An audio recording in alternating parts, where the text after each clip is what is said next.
ভাইরা বন্ধুরা আমার, পানি পাবে কোথায়? ইমাম কাসেম আবার সামনের দিকে যুদ্ধ শুরু করে দিল, কিন্তু পারে না। ইমাম কাসেমের চতুর্দিকে 400 জন লোক, 400 জন এজিদ বাহিনীর সৈনিক, 400 জনের হাতে 800 তলোয়ার। যুদ্ধ করতে করতে ইমাম কাসেমের তলোয়ারটা দুর্বল হয়ে গেছে, ইমাম কাসেমের তলোয়ার ধার নষ্ট হয়ে গেছে, সামনে আগাইতে পারে না। দুষ্ট এজিদ বাহিনী চতুর্দিকে তীর বল্লম মেরে ইমাম কাসেমের উপরে আক্রমণ করে শহীদ করে দিল। সকিনা সকিনায় কান্দে খিমার থেকে দেখা। ইমাম কাসেমের ঘোড়াটা আরাবিয়ান হর্স, খুব শক্তিশালী। ইমাম কাসেমের ঘোড়ায় তার দেহ মোবারকটাকে টেনে টেনে খিমার কাছে না হাজির করলো। একটু জবানটা বড় করো, কারণ আল্লাহু আকবার। আল্লাহর কি কুদরত! খিমার কাছে যাইয়া ঘোড়ায় মানুষের মতো চিৎকার দেয়, আর জোরে করেন আল্লাহু আকবার। আরে কাসেমের লাশ গোড়ায় পিষ্টেতে লইয়া আপনার খিমার মধ্যে আসিল পৌঁছিয়া। কাসেমের লাশ মায়ে যখন দেখিল, আসমান ভাইয়া যেমন মায়ের মাথাতে পড়িল। কাসেমের লাশ মায়ে যখন দেখিল, আসমান ভাইয়া যেমন মায়ের মাথাতে পড়িল। ওরে কেমন জানে মারলো মায়ের বুকের মানিক দন। আল্লাহকে মারলো রে, আল্লাহকে মারলো রে, মায়ের বুকের মানিক দন। কে হরিয়া নিল মায়ের রতন রতন। আল্লাহকে মারলো রে। আল্লাহু আকবার বলেন। বলেন, কোন মা কি এই দৃশ্য সহ্য করতে পারে? ইমাম কাসেমের মা খিমার ভিতর থেকে দৌড়াইয়া আইসা রক্ত মাখা তীর বিদ্ধা এই লাশটারে দইরা কত যেই বিনায়া বিনায়া কাঁদছে রে। আসমান জমির সব বিনে বিনে কান্দে রে। এই পুত্র হারা বেদন কেমন ভাবে কেউ তো জানে না, জানে শুধু জনম দুঃখী মা। হায়রে জানে শুধু জনম। সবাই কন তো মা, আওয়াজ দিয়া কন মা। আমার সাথে একটু বলেন না, সন্তান হারা বেদন কি মা সইতে পারে? এই পুত্র হারা বেদন কেমন ভাবে কেউ তো জানে না।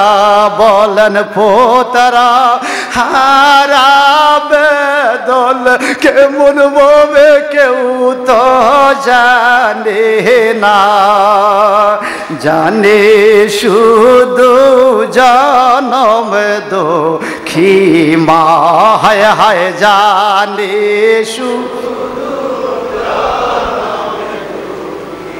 ছেলে মেয়ের অসুখ হইলে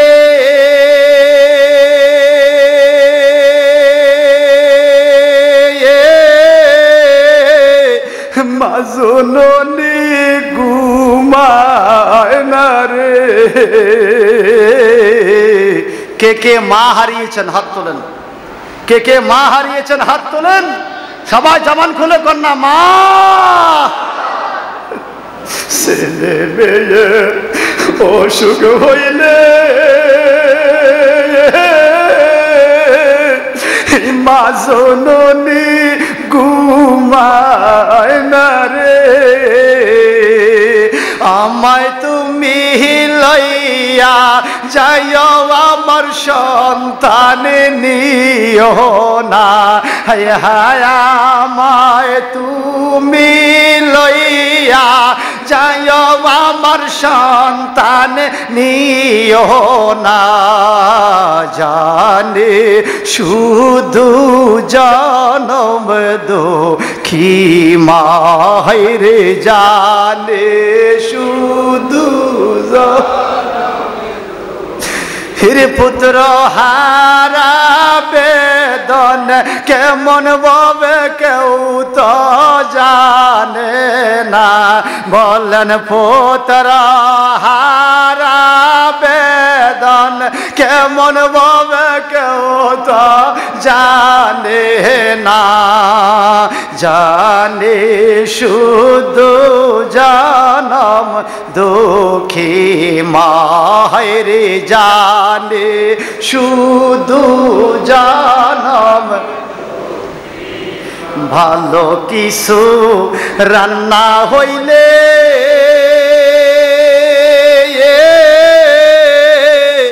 বড় মায়া লাগে মায়ের দিলে রে। ছেলে বাড়িতে নাই, শহরে অথবা বিদেশে, মায় বাড়িতে এমন একটা খানা রান্না করছে যেটা ছেলে পছন্দ করে, সত্য করে বলেন তো ওই সন্তানের কথা মায় কয়নি? আরে আমার ফুতনা এই খানাটা পছন্দ করে। ভালো কিছু রান্না হইলে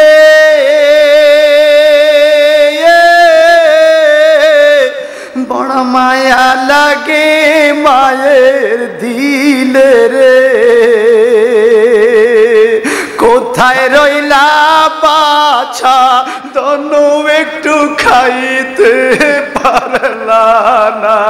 হায় হায় কোথায় রইলা বাছা দনু একটু খাইতে পারলা না।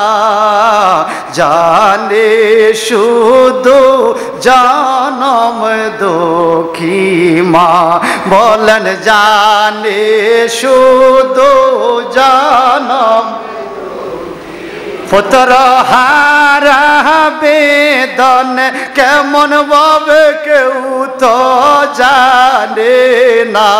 হায় রে পুত্র কেমন ভাবে কেউ তো জানে না।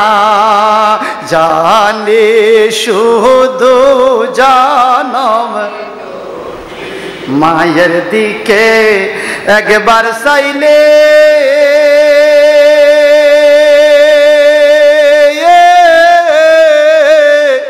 একটা হাজার সওয়াব মিলে রে। সুবহানাল্লাহ। সীমার রাখছিনি।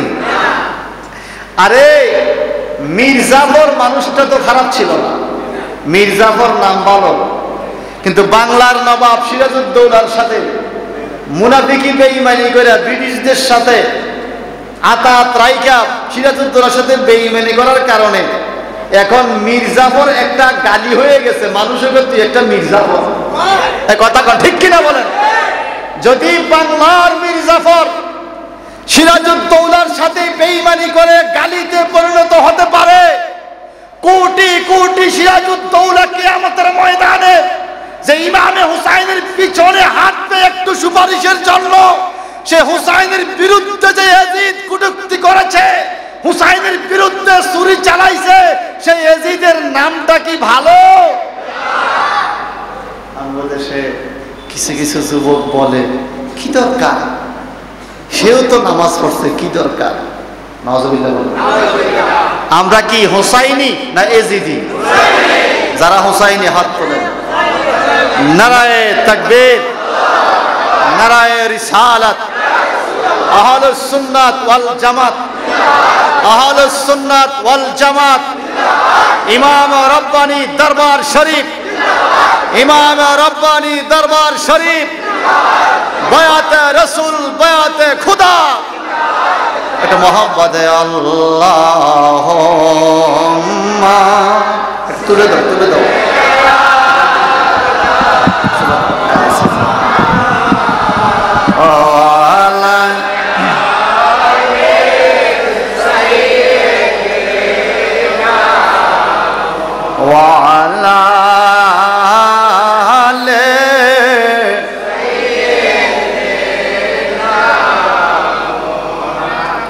বন্ধুরা আমার, বিজ্ঞ বিজ্ঞ ওলামায়ে কেরাম বলেছেন অল্প সময় বলবো, মুর্শিদ কেবলা আসবে। নবীজি যাকে ভালোবাসেন, তিরমিজি শরীফ আবওয়াবে মানাকাত সিফাতে মুহাম্মদ রাসূলুল্লাহ সাল্লাল্লাহু আলাইহি ওয়াসাল্লাম নামক অধ্যায়ের মধ্যে হাদিস কান রেখা ইমাম আবু হুরায়রা সহ আমার নবীজি একদিন ফজরের নামাজ পড়া খাতুনে জান্নাত মা ফাতেমার ঘরে গেলেন। মারহাবা কোন মা ফাতেমার ঘরটাকে এখন নাম দিছে মসজিদে আলী। মসজিদে আলী সাহেব দেখাইছি মসজিদে আলী, আমগো বাসাটা দেখে নিয়ে আসছিল। হ্যাঁ, মসজিদে আলী, মসজিদে আবু বকর, মসজিদে ওসমান, মসজিদে বেলাল, মসজিদে গামামা, এগুলো নবীজির রওজা পাকের চতুর্দিকে মসজিদে আবু বকর, মসজিদে গামামা, মসজিদে আলী, এগুলা এক জায়গায়। আল্লাহর হাবিবের রওজা পাক থেকে মসজিদে আলীতে যাইতে 1.5-2 মিনিট সময় লাগে। এত কাছে নবী প্রত্যেকদিন সকালবেলা ফজরের নামাজ পড়া মসজিদ নববী থেকে ফাতেমার ঘরের দিকে নজর দেয়। কেন জানি আজকে রওনা হয়ে গেল। ইমাম আবু হুরায়রা বলেন, আমিও রওনা হয়ে ওনার সাথে সাথে গেলাম। আল্লাহর হাবিব খাতুনে জান্নাত মা ফাতেমার ঘরে যাইয়া ফাতেমা কই এই কথা বলে না, আলী কই এই কথা বলে না। আরবি ভাষা, আরবিতে বলে আইনা লোকা, আইনা লোকা, আইনা লোকা। লোকা শব্দ হলো খোকা। আমরা ছোট বাচ্চাদেরকে খোকা বলে ডাকি, আমার নবীর নাতিদেরকে খোকা বলে ডাকতেন। আইনা লোকা, খোকা কই, আইনা লোকা, খোকা কই। আবু হুরায়রা বলেন, নবীজি পেরেশানির মধ্যে পড়ে গেল, খোকা কই। খাতুনে জান্নাত ফাতেমা দৌড়ে আসলো, আলী দৌড়ে আসলো, খোকা কই, খোকা কই। একটু পরে তাকাইয়া দেখি রে, খোকা একজন দৌড়াই আসছে, নবীর কলিজার টুকরা ফাতেমার বড় সন্তান ইমাম হাসান, ছোট্ট ছেলে দৌড়াইয়া নবীর কাছে আসছে। আমার নবী বুকের মধ্যে জড়াইয়া এমন ভাবে ধরছে, হাসানও নবীরে জড়াইয়া ধরছে, নবীও হাসানরে জড়াইয়া ধরছে। ইমাম আবু হুরায়রা বলেন, আমি কত মানুষকে দেখছি নবীকে জড়াইয়া ধরতে, কোনদিন নবী এইভাবে কাউকে জড়াইয়া ধরতে কোনদিন দেখি নাই। মনে হয় কলিজার ভিতরে ঢুকাইয়া ফেলবে। জড়াইয়া দইরা দুইটা হাত উপরের দিকে উঠাইয়া আল্লাহর কাছে দোয়া করে, আল্লাহ আমি ইমাম হাসান রে ভালোবাসি, তুমিও ইমাম হাসান রে ভালোবাসো। কিয়ামত পর্যন্ত যারা আমার এই খোকাকে ভালোবাসবে, ও আল্লাহ তুমি তাদেরকেও ভালোবাসিও। আল্লাহু আকবার। নবীর নাতিকে যারা ভালোবাসে, নবীর নাতিকে যারা ভালোবাসবে, নবী হয়ে গেছে আল্লাহ তুমিও তাদেরকে ভালোবাসো। এই জন্য আমরা ভালোবাসি। আমরা কি করি? কেমন ভালোবাসি আমার বন্ধুরা। রাসূলুল্লাহ সাল্লাল্লাহু আলাইহি ওয়াসাল্লাম মসজিদে নববীর মধ্যে খুতবা দিতেছে। হঠাৎ করে দরজা দিয়ে কি যেন তাকায়, বারবার মসজিদ থেকে বাহিরের দিকে নজর দেয়, চেহারা ঘুরায়। ইমাম সাহেব যখন মসজিদ থেকে বাহিরের দিকে নজর দেয়, মুসল্লিরাও মসজিদ থেকে বাহিরের দিকে নজর দেয়। জিবরাইল আমিনও মসজিদ থেকে বাহিরের দিকে নজর দেয়। এইবার মুসল্লিরা মাথা উঠাইয়া দেখে নবীর 2 জন নাতি ইমাম হাসান আর হুসাইন, ছোট 2টা ছেলে, একজন আরেকজনের গলা দইরা দইরা মসজিদের দিকে আসতেছে। নবী আমার মিম্বরে নাতিরা আসছে মসজিদের দিকে, খুতবা দিতেছে, ধরতেও পারে না। ইমাম হাসান ক্লিয়ার হাঁটতে পারে, ইমাম হুসাইন একবার উঠে আবার পড়ে যায়, ক্লিয়ার হাঁটতে পারে না। বাইরে দইরা মসজিদের দিকে নিতেছে। একদিকে জুমার মসজিদের খুতবা, আর একদিকে কলিজার টুকরা নাতি মসজিদের দিকে আসতেছে। নবী আমার ওদিকেও তাকায়, খুতবাও দেয়। আল্লাহ কয়, জিবরাইল রে, নবী যেদিকে তাকায় রইছে, মুসল্লিরা সেদিকে তাকায় রইছে, তোমরা ফেরেশতাও সেদিকে তাকাইয়া আছো, আমি আল্লাহ কুদরতি নজর সেদিকে দিয়া রাখছি। হাসান হোসেন 2 ভাই মসজিদের ভিতরে চলে আসলাম। আমার নবী খুতবা দিতেছেন, একদম মসজিদের মাঝ বরাবর যখন আসলো, ইমাম হোসেন হঠাৎ করে আবার পড়ে গেল। নবী আমার খুতবা দেওয়া বন্ধ করে, বক্তৃতা বন্ধ করে, ইমাম হাসান হোসেন দুই ভাইকে কোলে লইয়া আদর কইরা কপালে চুমা দিয়া মিম্বরের দুই পাশে বসাইয়া আবার খুতবা দেওয়া শুরু করলেন। খুতবার মাঝখান দিয়ে মিম্বরে বসে নাতিরে আদর কইরা আবার দাঁড়াইয়া খুতবা দিছে। এর আগে নবী কোনোদিন জুমার মসজিদে দুইটা খুতবা দেয় নাই, একবার দাঁড়াইয়া খুতবা দিতেন, খুতবা শেষ করে নামাজ পড়তেন, আবার দ্বিতীয়বার দাঁড়ানো লাগতো না। কিন্তু বর্তমানে দুইটা খুতবা দেওয়া হয়। প্রথম বৈঠকের আগে হইল আউয়াল খুতবা, বৈঠকের পর হইল সানি খুতবা। আল্লাহ কো জিবরাইল আমিন রে ঘোষণা দিয়া দে রে, আমার হাবিব তার নাতি দুইজনকে আদর করতে যাইয়া জুমার মসজিদের খুতবা বন্ধ করে বৈশা গেছে। আমি আল্লাহ এত খুশি হইছি রে, কিয়ামত পর্যন্ত যত খতিব সাহেব খুতবা দিবে জুমার মসজিদে, এই দুইজন আল্লাহর এই দুইজন বান্দা আমার প্রিয় বান্দা হাসান হোসেনের মহব্বতে কিয়ামত পর্যন্ত ইমাম সাহেবরা মসজিদের মধ্যে খুতবার মাঝখানে বৈশা আবার দাঁড়াবে, শুধুমাত্র হাসান হোসেনের স্মৃতি ধরে রাখার জন্য। বলেন বলেন, আমাদের এই মসজিদে কি ইমাম হুসাইনকে দেখে আমরা বসছি? ওই স্মৃতিকে ধরে রাখার জন্য। হাসান হোসেনের মহব্বতে ইমাম সাহেব মসজিদে বসতে পারে, কিন্তু দুঃখ লাগে, আফসোস এই মহরমের চাঁদে অনেক ইমামের মুখ দিয়া হাসান হোসেনের কথা বাইর হয় না। এই কথা বলেন ঠিক কিনা বলেন? ওরা আফসোস লাগে। আওয়ামী লীগের নেতার মৃত্যুবার্ষিকী, বিএনপির নেতার মৃত্যুবার্ষিকী, জাতীয় পার্টির নেতার মৃত্যুবার্ষিকী, অন্যান্য রাজনৈতিক দলের নেতার মৃত্যুবার্ষিকীতে তার কর্মীরা কাঁদে, বিভিন্ন প্রোগ্রাম করে, স্মরণ করে, পত্রিকা দেয়, খবরে দেখায়। আপনারা বলেন, আল্লাহর হাবিব যেন বলেছেন, আল হাসানু ওয়াল হুসাইনু সাইয়্যিদাশ শাবাবে মিন আহলিল জান্নাহ, আমার হাসান এবং হুসাইন জান্নাতি মানুষের সরদার, জান্নাতি যুবকদের সরদার, কোটি কোটি মানুষের সরদার। ইমাম হুসাইনকে যেই দিন শহীদ করলো, ওই দিন যেই ইমাম মুখ দিয়ে হুসাইনের কথা বাইর করে না, সেই ইমামকে নেতা মানলো না, সরদার মানলো না। সরদারকে সরদার না মেনে জান্নাত পাওয়ার আশা করা যায়? যায় যায় যায়। নিজের দলের নেতার নাম নিতে নিতে মুখ দিয়া ফেনা আসে, ফেনা আসে। আর ইমাম হুসাইন বেহেশতি সরদার। সুবহানাল্লাহ বলেন, কি সরদার? আল্লাহ হাবিব কি বলছেন? ক্বালা রাসূলুল্লাহি সাল্লাল্লাহু আলাইহি সাল্লাম, হুসাইনুম মিন্নি ওয়া আনা মিন হুসাইন। নবীজি বলেন, হুসাইন আমার থেকে, আমি হুসাইনের থেকে। হুসাইন আমার ভিতর, আমি হুসাইনের ভিতর। অনেক নানারা নাতিকে জড়াইয়া ধরে বলেন, নাতি আমার কলজা। বলেননি? বলেন কিনা? বলেন কিনা? আমার নবী বলেন, হুসাইন আমার, আমি হুসাইনের। সুবহানাল্লাহ। হুসাইন আমার ভিতর, আমি হুসাইনের ভিতর। হুসাইনুন সিফতুম মিনাল আসবাত। সিফতুন শব্দের অর্থ অংশ, আসবাত শব্দের অর্থ অংশগুলো। আমার নবীজি বলেন, হুসাইনুন সিফতুম মিনাল আসবাত, হুসাইন হলো আমার বডির একটা অংশ। চিৎকার দিবেন আল্লাহু আকবার।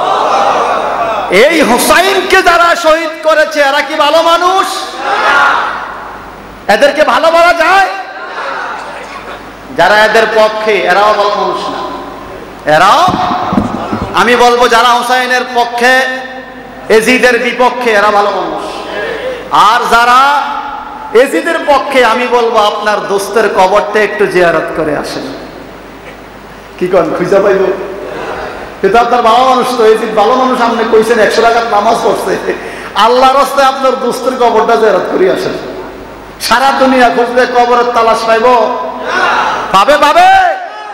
কিন্তু তাফসীরে কাবীরের মধ্যে পাওয়া যায়, আওলাদ রাসূলকে যারা মহব্বত করে, তাকে যদি কোনো অজয় পাড়ায় দাফন করা হয়, কোনো জঙ্গলার ভিতরেও দাফন করা হয়, কেউ যদি তার কবরের ঠিকানা নাও জানে, আওলাদ রাসূলকে মহব্বত করার কারণে আল্লাহ পাক রহমতের ফেরেশতা পাঠাইয়া ওই ব্যক্তির কবর জিয়ারতের ব্যবস্থা করে। আওলাদ রাসূলকে ভালোবাসে, আল্লাহ রহমতের ফেরেশতা কবর জিয়ারত করে। সুবহানাল্লাহ, আরো জোরে বলবেন না সুবহানাল্লাহ? তাহলে আপনারা বলেন, ইমাম হাসান হুসাইনকে ভালোবাসার হুকুম কার? আল্লাহ পাক কোরআনে বলেছেন, কুল্লা আসআলুকুম আলাইহি আজরান ইল্লাল মাওয়াদ্দাতা ফিল কুরবা। নবী আপনি বলেন, আমি কোনো কিছু চাই না, কোনো প্রতিদান চাই না এই কষ্টের জন্য, পরিশ্রমের জন্য, শুধু চাই আমার পরিবারকে তোমরা ভালোবাসো। পরিবারকে, কোন পরিবারকে ভালোবাসবেন? আল্লাহ পাক বলে, ইয়া আহলাল বাইত, হে আহলে বাইতের সদস্যরা, ওয়ায়ুতাখিরাকুম তাতহীরা, তোমাদেরকে পবিত্র করার মতো করেছি হে আহলে বাইত। এখন আহলে বাইত কারা? আসুন তিরমিজি শরীফের আরেকটা হাদিস শরীফ শুনবো। আহলে বাইত কাকে বলে? আহলে বাইত কারা? নবীর পরিবার কারা? উম্মে সালমা বলেন, একদিন তাকাইয়া দেখি নবীজি কালো রঙের একটা চাদর গায়ে দিয়ে দাঁড়িয়ে আছেন। সুবহানাল্লাহ।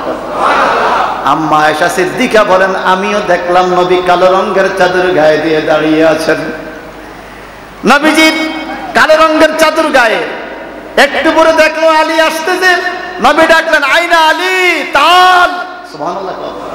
এ আলী তুমি কই, আয়ো আয়ো। এভাবে চাদরটা দিয়া ভিতরে ঢুকাইলেন। সুবহানাল্লাহ। এও আমগো দেশে কোন শ্বশুরে জামাইরে নিজের চাদরের ভিতরে লইছিনি? লইছে লইছে লয় নাই। কি ভালোবাসা, কি মহব্বত, কি প্রেম! মারহাবা কর। আইনা ফাতেমা, ফাতেমা কই, আয়ো। এই চাদরের ভিতর ঢুকাইলো। আইনা হাসান, আইনা হুসাইন, হাসান হুসাইন আসলো, চাদরের ভিতরে ঢুকাইলো। আম্মা আয়েশা সিদ্দিকা নবীর বিবি, তো উম্মে সালমান নবীর বিবি, এই দুইজন চিন্তা করতেছে, আমাদের স্বামীর দয়াল নবী চাদরের ভিতরে কি দোয়া জানি আজকে দিতেছে, 7 জন ঢুকছে, আমরাও একটু ঢুকি। এই দুইজন সামনে আগাইয়া গেলেন। যখন ঢুকতে চাইলেন, আমার নবী নিষেধ করলেন, বারণ করলেন, হে আয়েশা, হে উম্মে সালমা, এই চাদরের ভিতরে ঢুকিও না, তোমরা চাদরের ভিতরে আসতে হবে না, তোমাদের মর্যাদা অনেক, নবীর বিবি হিসাবে তোমরা মুমিনের মা, আল্লাহ পাক কিয়ামতে মুমিনের মা হিসাবে তোমাদেরকে সম্মান দিবে, কিন্তু এই চাদরের ভিতরে তোমরা ঢুকো না। এরা কারা? বলে এরা হলো আহলে বাইত। তখন আল্লাহর নবী হাত তুলে দোয়া করে, আল্লাহ তুমি তো বলছো আহলে বাইতের প্রতি তোমার নজর থাকবে, ওয়ায়ুতাখিরাকুম তাতহীরা, আহলে বাইতকে তুমি পুত পবিত্র করেছো। আমি বলে দেই আমার আহলে বাইতকে, আমি বলি আমার বংশধরকে, হাউলায়ে আহলে বাইতি, আমার চাদরের ভিতরে যারা, এরাই হলো আমার আহলে বাইত, এরা হলো আমার পরিজন। ফাতেমা, আলী, হাসান, হুসাইন আমার বংশধর, যারা কিয়ামত পর্যন্ত এদেরকে ভালোবাসবে, আল্লাহ তুমি তাদেরকেও ভালোবাসিও। চিৎকার দিবেন আল্লাহু আকবার। সংকটময় মুহূর্তে, বিপদময় মুহূর্তে, ফিতনার যুগে কই যাবেন? সাহাবা কেরাম জানতে চাইলেন, ইয়া রাসূলুল্লাহ, ফিতনার যুগে আমরা কাকে ফলো করব, আমরা কোন দিকে যাব? আমার নবীজি বলেন, আমি 2টা জিনিস শিখে যাচ্ছি, ইন আখাযতুম বিহি লান তাদিল্লু, এই 2টা জিনিস যদি তোমরা ঝড়ায়া ধরতে পারো, কোনোদিন তোমরা গোমরা হবে না। হুজুর এই 2টা জিনিস কি? আমার নবী বলেন, কিতাব আল্লাহ ওয়া ইতরাতি মিন আহলে বাইতি। 1 নাম্বার জিনিস হলো আল্লাহর কিতাব, আর একটা জিনিস হলো আহলে বাইত, আমার বংশধর। আল্লাহর কিতাব আর আমার বংশধর যদি তোমরা ধরতে পারো, কোনোদিন তোমরা গোমরা হবে না। আমরা আল্লাহর কোরআন ধরেছি, আওলাদ রাসূলের হাতও ধরেছি। এই কথা কোন ঠিক কিনা? বলো। আল্লাহ রাসূল পাইতে আমি বায়াত হইলাম, মুর্শিদ চান হই না যে বদনাম, দয়াল চান হয় না যে বদনাম। আল্লাহ রাসূল পাইতে আমি বায়াত হইলাম, মুর্শিদ চান হয় না যে বদনাম, দয়াল চান হয় না। কবে জানি মরে যাব, মরার পরে কি দেখাবো গো, তুমি আমার হয়ো সাথী নবীজির খানদান। আল্লাহু আকবার। তুমি আমার হয়ো সাথী নবীজির খানদান, মুর্শিদ চান হয় না যে বদনাম, দয়াল চান হয় না যে। আল্লাহ রসুল পাইতে আমি বায়াত হইলাম, বলেন আল্লাহ রসুল পাইতে আমি বায়াত হইলাম, দয়াল চান হয় না যে বদনাম, মুর্শিদ চান। চিল্লে এখন না মারহাবা। সে আওলাদে রসুলকে কারবালার জমিনে কিভাবে শহীদ করেছে আপনারা জানেন। আমি ছোট্ট একটা ওকেয়া বলবো, আপনাদের কষ্ট হচ্ছে? বেশি কষ্ট হচ্ছে? এটা মহব্বতে পড়ে সালাতুনিয়া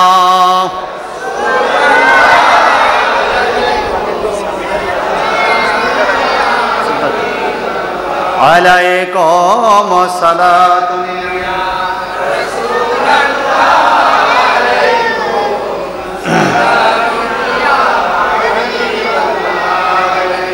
আমার শ্রদ্ধাভাজন ভাই মুতাসিম বিল্লাহ মাসুম আহলে সুন্নাত ওয়াল জামাতের অর্থ সম্পাদক, ওনার হুন্ডার চাবিটা হারিয়ে গেছে। যদি কেউ পান হুন্ডার চাবিটা দিলে ভাই উপকার হবে। মহব্বতে বলি আলহামদুলিল্লাহ। আরো জোরে কর না আলহামদুলিল্লাহ।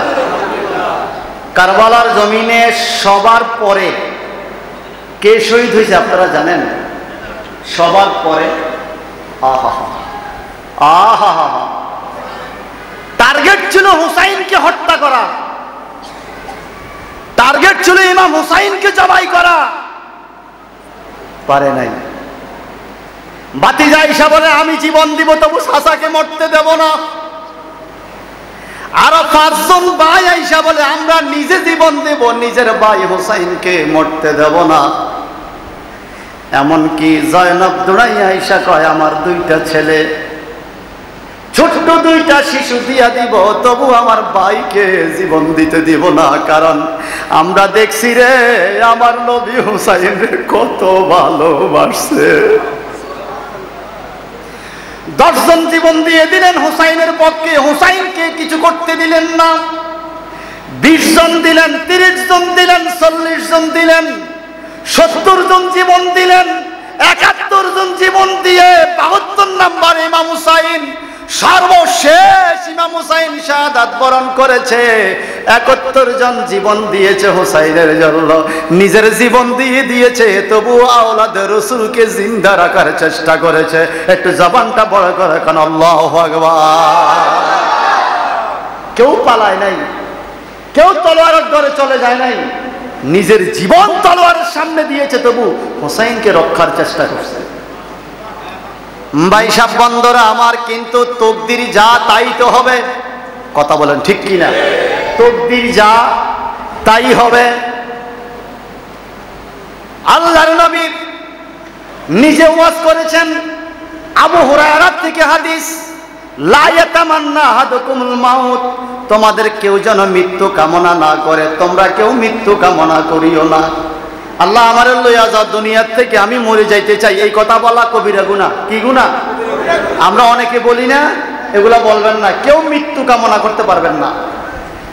যেই আবু হুরায়রা বলছে তোমরা কেউ মৃত্যু কামনা করিও না, নবী বলছে আমি শুনে দিলাম, সে আবু হুরায়রা কি দোয়া করে জানেন?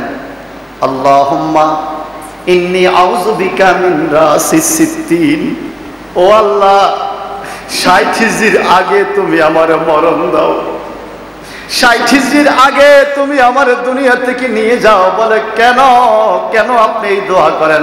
সাহাবীরা জিগায়, আপনি নিজেই তো বলছেন মৃত্যু কামনা করা ঠিক না, এখন আপনি বলতেছেন 60 হিজরির আগে আল্লাহ লইয়া যাইতো। আবু হুরায়রা চোখ মোবারকের পানি ছেড়ে কান্দে আর বলে রে হে নবীর সাহাবীরা, আমি নিজে শুনছি, নিজের কান দিয়া শুনছি, আল্লাহর নবী বয়ান দিয়েছে 60 হিজরির পরে মুসলমানদারি কিছু মানুষ নবীজার কলিজার টুকরা নবীর নয়নের মণি ইমাম হুসাইনের গলায় ছুরি চালাইয়া জবাই করে দিবে। আবু হুরায়রা যদি ওই টাইমে জিন্দা থাকি রে, এই দৃশ্য আমি সহ্য করতে পারবো না।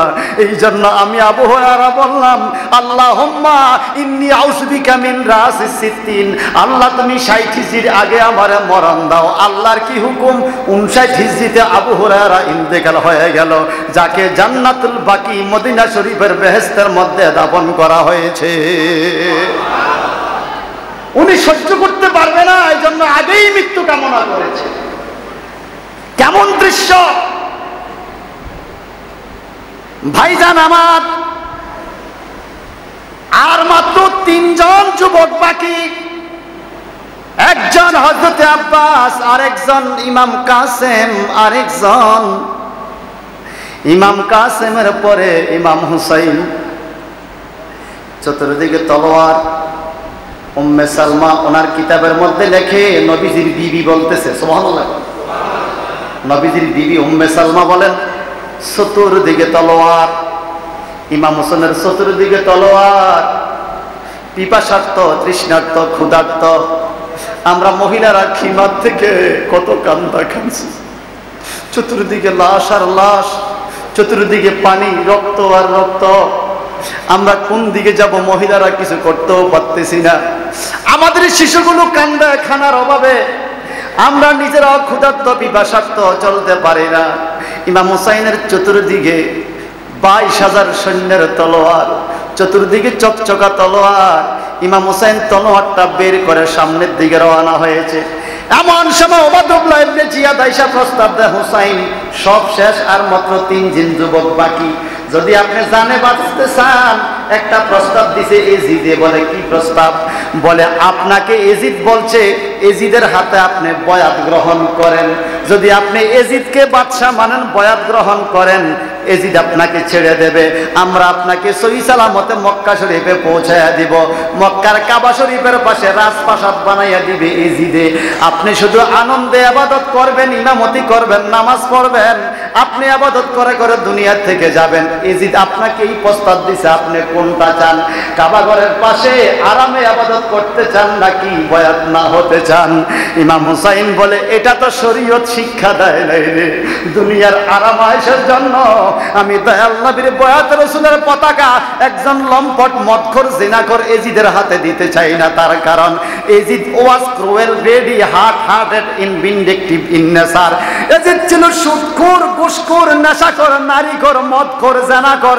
তার চরিত্র ভালো ছিল না। নবীর এই পতাকা যদি একজন নেশাখোরের হাতে দেই, ইসলাম কলুষিত হয়ে যাবে।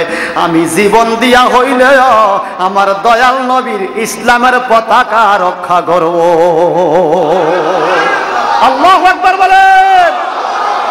এত বড় উত্তম প্রস্তাব, আরামের প্রস্তাব, তিনি তলোয়ারের নিচে জীবন সঁপে দিয়েছে, তবুও পৃথিবীর আরাম গ্রহণ করে।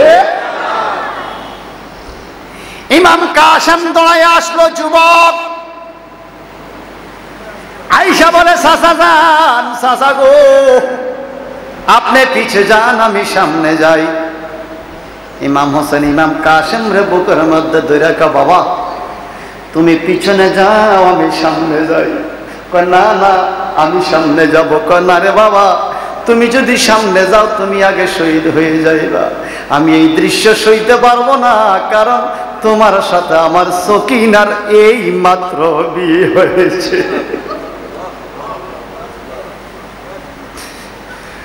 এখনো বাসর হয় নাই। সকিনা খিমার মধ্যে একদিকে বাবার বেদনায় কান্দে, আরেকদিকে নতুন স্বামী কারবালায়, চতুর্দিকে তলোয়ার।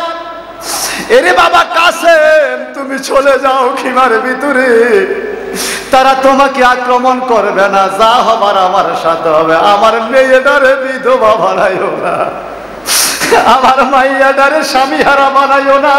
তুমি চলে যাও, আমি তোমারে ওসিয়ত করলাম। ইমাম কাসেম ডাইকা কয়, চাচা যান, বাবার ওসিয়ত বড় নাকি চাচার ওসিয়ত বড়? বলে বাবার আবার কি ওসিয়ত? বলে চাচা ইমাম হুসাইন গো, আমার আব্বা ইমাম হাসান রাদিয়াল্লাহু তাআলা মদিনা শরীফে যখন জহর খাইয়া সংকটময় মুহূর্তে পড়ে গেছে, ইন্তেকালের পূর্ব মুহূর্তে আমার একখান লাইন লিখে দিয়ে গেছে, সিটিটা বন্ধ করেছে, আমাকে পড়তে দেয় নাই। কাশেম রে, এই সিটিতে কি লিখছি আমি জানি, জগতের কেউ জানে না রে কাশেম। তোমারে আমি বড় মায়া করি, বড় মহব্বত করি, এই সিটিটা তুমি তোমার সাথে রাইখা দিও, কোনোদিন খুইল না বাবা। না খুললে সিটি দিলেন কেন? একদিন খুলবা বলে কোন দিন?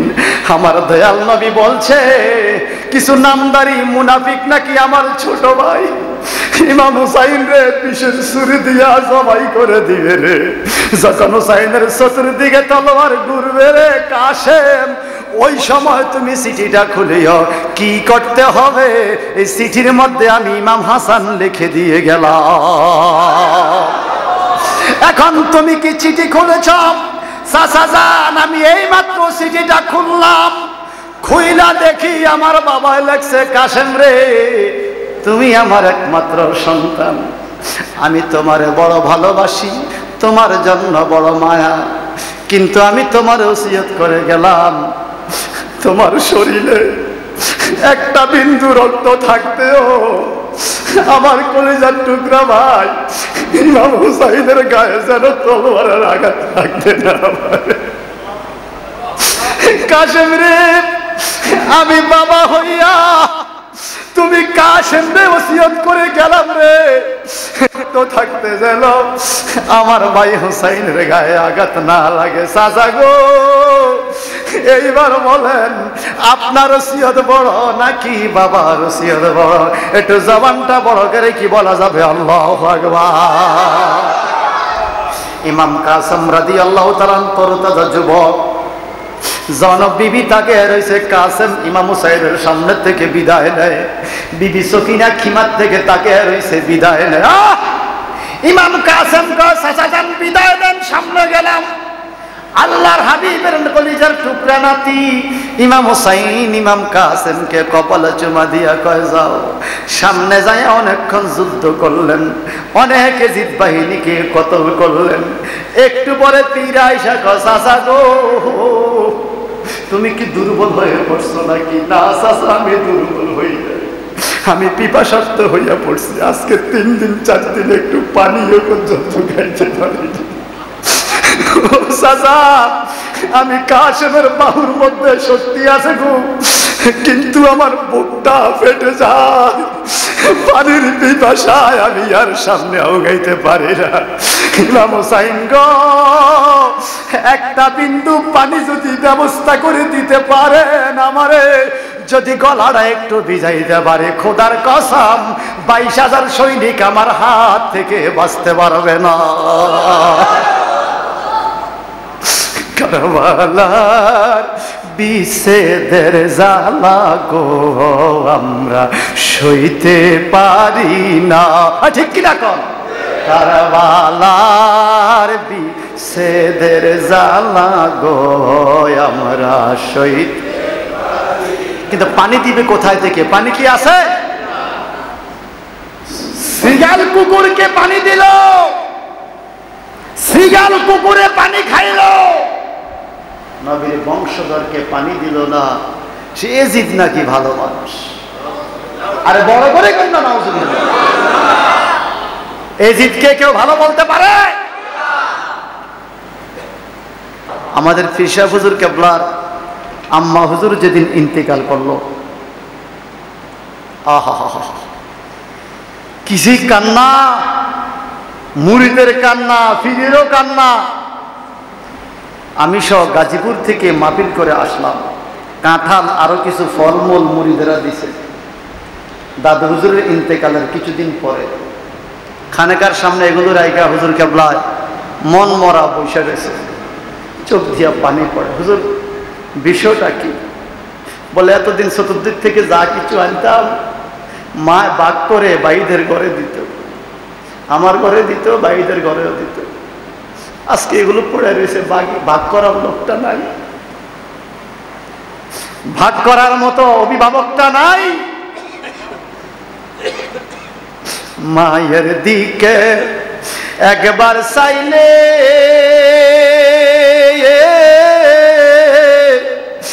একটা হজের সওয়াব মিলে রে। মন মা বাবা মইরা গেলে ববে আপন ভাইবানা, হায় রে মন মা বাবা মইরা গেলে ববে আপন ভাইবানা, জানে শুধু জনম দুঃখী মা। চিৎকার দিকন মা, সবাই কোন তো মা। ইমাম কাসেমের মা ওনার দেহ মোবারকটা ধরে বিনে বিনে কান্দে আর আল্লাহর কাছে বলে, আল্লাহ শুকরিয়া তোমার দরবারে, আমার সন্তানের রক্ত মোবারকের খাতিরে তুমি কিয়ামতের ময়দানে আমার উম্মতকে পার করার ব্যবস্থা করে দিও। সিল্লা এখন আমিন। এটা মহাব্বতে পড়ে আল্লাহুম্মা। এরা যায় কোথায়? একটু পরে যাবে, হুজুর এনে যাবে। মাওলানা মুহাম্মদ ওয়া আলা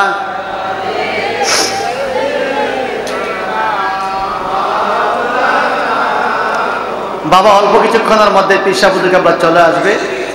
11টার মধ্যে আমাদের মাহফিল শেষ। মারহাবা বলেন। হুজুরকে আমরা চলে আসবে ইনশাআল্লাহ। আল্লাহ পাকের দরবারে শুকরিয়া যে আমরা এরকম একটা দৃশ্য কারবালায় ঘটেছে। অন্তত 22,000 এজিদ বাহিনীর পক্ষে না থেকে 72 জন হোসাইনি কাফেলার পক্ষে আমরা এখনো আছি। এ কথা কোন ঠিক কিনা? আমি বর্তমান সিচুয়েশন নিয়ে এক মিনিট একটু কথা বলতে হবে। সারা বাংলাদেশে কোনো ইমাম আজ পর্যন্ত বলে নাই, আমি বলছি বাংলাদেশের ছাত্ররা এখন রাস্তায় না বাড়িতে? কথা বলেন না। ইউনিভার্সিটির ছাত্ররা কোথায়? রাস্তা। অনির্দিষ্টকালের জন্য শিক্ষা প্রতিষ্ঠান বন্ধ। ছাত্রদের দাবি সরকারের কাছে, হয়তো সরকার শুনবে, শুনতে একটু সময় লাগবে, প্রসেসিংয়ে সময় লাগবে। তবে আমি মাননীয় প্রধানমন্ত্রীর কাছে একজন মসজিদের ইমাম হিসাবে অনুরোধ করব, কোনো মায়ের বুক যেন খালি না হয়। ঠিক কিনা? আর কোনো মায়ের বুক যেন খালি না হয়।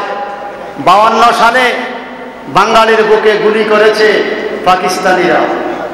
71 সালে বাঙালির বুকে গুলি করেছে পাকিস্তানিরা। বাংলাদেশে এখন পাকিস্তানি নাই। এখন যদি বাঙালির বুকে গুলি লাগে, ভাই ভাইকে গুলি করলে এটা বড় কষ্ট লাগে, বড় আফসোস লাগে। অবদান থাকতে পারে, সরকারের অবদান বাংলাদেশে আছে, আরো থাকবে, উন্নয়নের দিকে যাচ্ছে। কিন্তু এই একটা কৌটার বিষয়কে কেন্দ্র করে যদি আরো কিছু মানুষ মারা যায়, এটা আমরা সহ্য করতে পারবো না। সরকার ওনাদেরকে নিয়ে বসে ছাত্রদেরকে ডেকে অনতিবিলম্বে একটা মীমাংসা দেওয়ার জন্য আমি অনুরোধ করছি। আপনারা কি বলেন? আপনারা কি বলেন? এবং দেশনেত্রী বঙ্গবন্ধু কন্যা মাননীয় প্রধানমন্ত্রীর দ্বারা এটা সম্ভব। উনি একটা শব্দ বললে মুহূর্তের মধ্যে দেশ ঠান্ডা হয়ে যাবে। তবে এইখানে আবার আমরা নজর রাখতে হবে, ছাত্রদের আন্দোলন সরকারের কাছে আবেদনে, ছাত্রদের আন্দোলন সরকারের নিকট আবেদন, এই দুইয়ের মধ্যে যদি আবার তৃতীয় পক্ষ আইসা সুযোগ গ্রহণ করে আর দেশে বিশৃঙ্খলা সৃষ্টি করে, এদেরকে সরকার ছাড় দিবে? ঠিক কিনা? তৃতীয় শক্তি আইসা যদি বেজার লাগাইতে চায় তাহলে তো ঝামেলা হবে। এই জন্য অনুরোধ করব, কোন মায়ের বুক যেন খালি না হয়। যা হয়েছে হয়েছে, আর যেন খালি না হয়। কি বলেন? কেন বলছি জানেন? আমি একজন শিক্ষক, ছাত্ররা আমাদের সন্তান। সন্তানদের জন্য শিক্ষকের মায়া লাগে, সন্তানের জন্য শিক্ষকের মহব্বত লাগে। ছাত্ররা আমাদের সন্তান, আমাদের সন্তান রাস্তায়, আমাদের চোখে ঘুম নেই। আমরা আগামী দিন ক্লাসে যেতে পারবো না, আমরা লেসন দিতে পারবো না, শিক্ষা দিতে পারবো না, আমাদের কষ্ট লাগে। মেহেরবানি করে সরকার বাহাদুর যেন একটা মীমাংসার দিকে নিয়ে আসে। আল্লাহ যেন আমাদের দেশটাকে শান্ত করে দেয়, জোরে কান আমিন। এটা মহব্বতে দরুদ শরীফ পড়ে আল্লাহুম্মা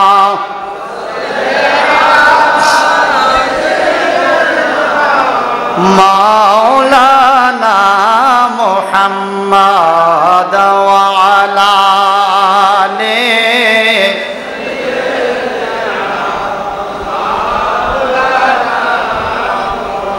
সকলে আল্লাহুম্মা